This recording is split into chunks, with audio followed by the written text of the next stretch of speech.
As Europe's top leagues prepare to resume this weekend after the international break, several African players are settling into new surroundings. Victor Osimhen is chief among them after scoring in Nigeria's 3-0 win over Benin in qualifying for the 2025 Africa Cup of Nations. The striker's move to Galatasaray had an extra-time feel about it last week, coming as it did after Europe's transfer window had already closed for the majority of the continent. The bulk of big-name business has been done until January, especially as the Saudi Pro League has also pulled down its shutters. But Luton Town snapped up former Super Eagles star Victor Moses on a free transfer on Tuesday. BBC Sport Africa takes a look at some of the key moves over the past few weeks. Victor Osimhen, Napoli to Galatasaray. Africa's most high-profile transfer turned heads not only for its protracted nature, but also because no one expected Osimhen to end up in Turkey. The smart money had been on a move to French giants Paris Saint-Germain, one of the big English Premier League clubs, or Saudi Arabia. In the end, the cost of a permanent deal, time constraints, and the acrimonious relationship between the player and Napoli led the 25-year-old to emulate his football hero Didier Drogba, who also spent a year at Galatasaray. The one-year loan deal, however, feels like a sticking plaster. The contract includes a mid-season break clause, should anyone offer a permanent transfer in January. While there is every chance Osimhen will find himself back to square one in Naples if he endures a disappointing campaign in Istanbul. Africa's player of year famously plays in a face mask, but has he seen a path that will guide him back to his best form long-term? Wilfried Zaha, Galatasaray to Lyon. A deal only finalized in the last few hours of the transfer window. Ivory Coast forward Zaha will now bring his wing wizardry to France's Ligue 1 after joining Lyon on a season-long loan.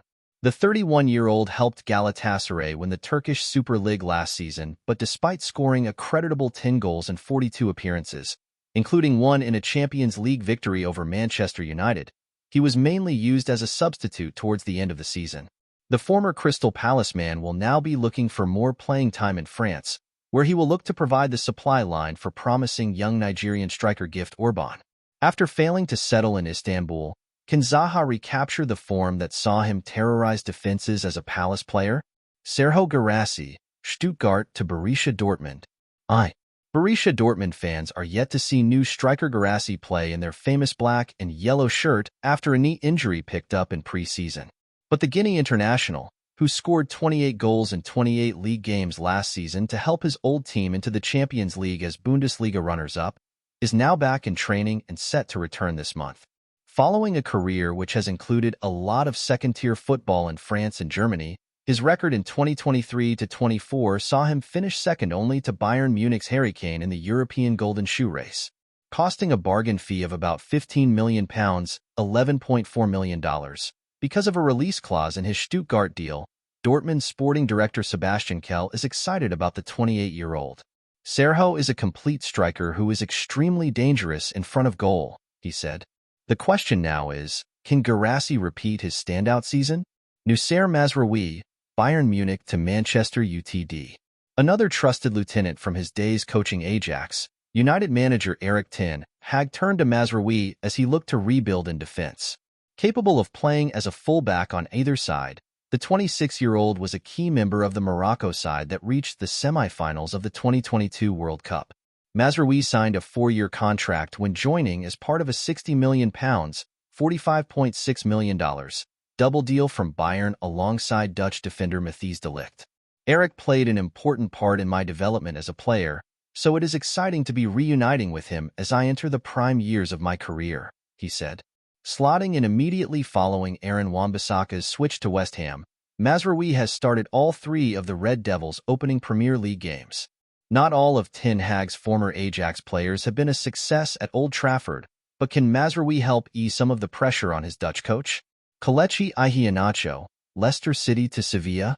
Spanish side Sevilla replaced one African forward with another after Morocco's Youssef En-Nesyri departed to Turkish giants Fenerbahce.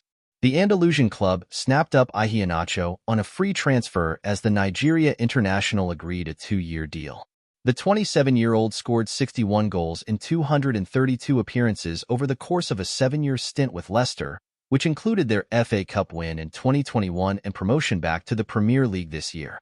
After opening the La Liga season as a sub in Sevilla's defeat to Villarreal, He made his full debut in the 0-0 draw against Mallorca. Sevilla finished 14th in La Liga last season, enduring their worst campaign since promotion to the top flight in 2001. Iheanacho will be bidding to add the creativity and goals to help the 7-time Europa League winners back into European competition. Jordan Ayew, Crystal Palace to Leicester. Following Iheanacho's departure, Leicester strengthened their ranks with the signing of Ghana forward Ayew from Crystal Palace. The 32-year-old signed a 2-year contract in a deal worth an initial £5 million. Ayew had spent 6 years at Palace, bagging 23 goals in 212 outings. After featuring from the bench in Leicester's first 2 games back in the Premier League, Ayew got his first goal against Tranmere in the Carabao Cup and then made his full league debut in the defeat by Aston Villa. "Even though I'm 32, as a player you always want to learn and improve," he said. After the Black Stars took just 1 point from their first 2 2025 Nations Cup qualifiers, Ayew will be looking to use his wily experience help keep the Foxes up.